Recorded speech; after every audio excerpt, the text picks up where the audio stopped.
Every once in a while, a game comes along that knows exactly what it is and what it aspires to be, and that game flips a middle finger to anyone who even dares ask it to change. GTFO, developed by 10 Chambers, is a hardcore co-op horror shooter, which, taken at face value, sets it beside games like Left 4 Dead, Dead Space, and maybe Deep Rock if you fudge the horror bit. The premise of GTFO is similar to these games. Choose a loadout, enter a mission, complete objectives, destroy your enemies, and escape. But what sets GTFO apart from its competitors is the layers of complexity it heaps onto its layers of atmosphere.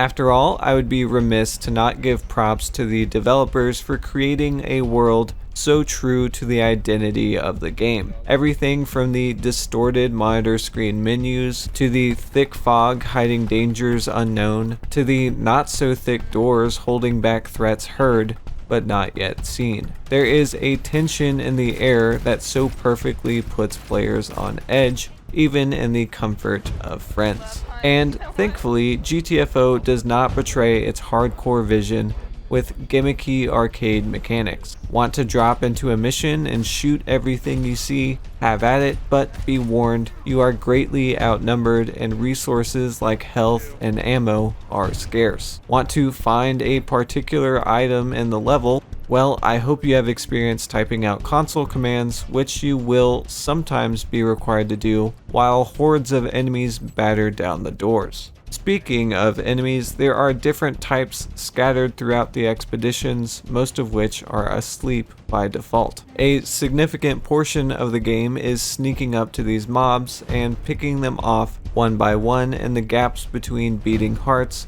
when they are most easily alerted.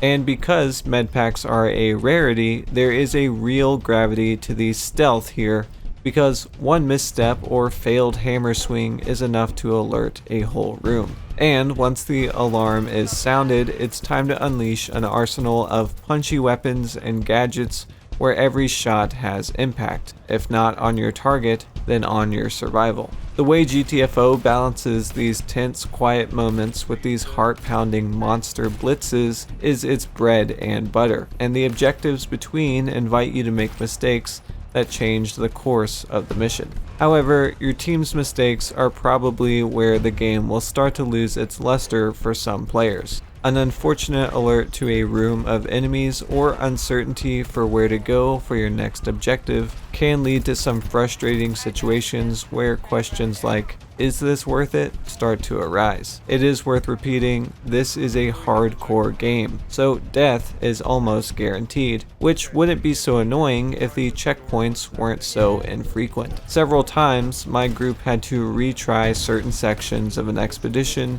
because mistakes early in the mission left us low on health or ammo. Also frequently, we had to abandon missions entirely because we lost interest or time to complete those final checkpoints. This unforgiving approach does make success feel all the more sweet.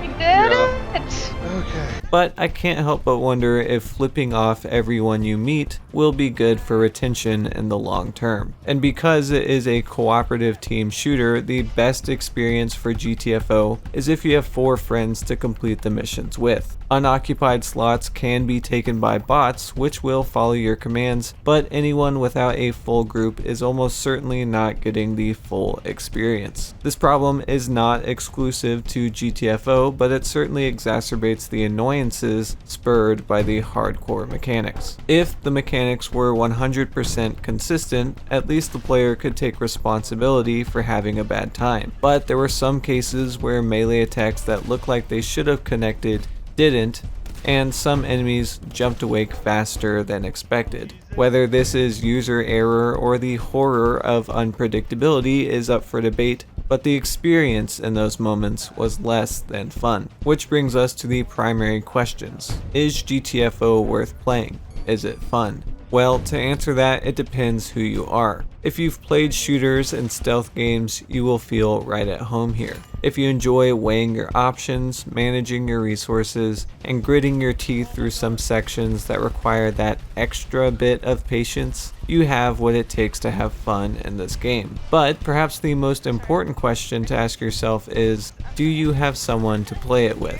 If you have a group of equally passionate friends or are willing to hop into the GTFO Discord, then there is some true magic in a bottle in this game. But if you're looking for a solo stealth experience or something to relax to after a long day, I can't imagine this game being for that type of player. That's not necessarily a knock on this title, just a reality of who this game was built for. So would I recommend GTFO? Definitely, if you have all those characteristics and can find someone to play it with. This game is a masterclass on atmosphere, dread, and payoff. Also, every few months the devs release a new rundown complete with new expeditions to do, and I haven't seen any gross monetization practices, which is a value proposition that is very hard to ignore. So if you can find it on sale or convince your friends to pick it up, it is a definite recommend from me, but solo players should probably skip this one. Now, if you'll excuse me, I have to go fix my group's sunken morale after yet another heartbreaking defeat. That was glorious to watch. Yeah, that was good.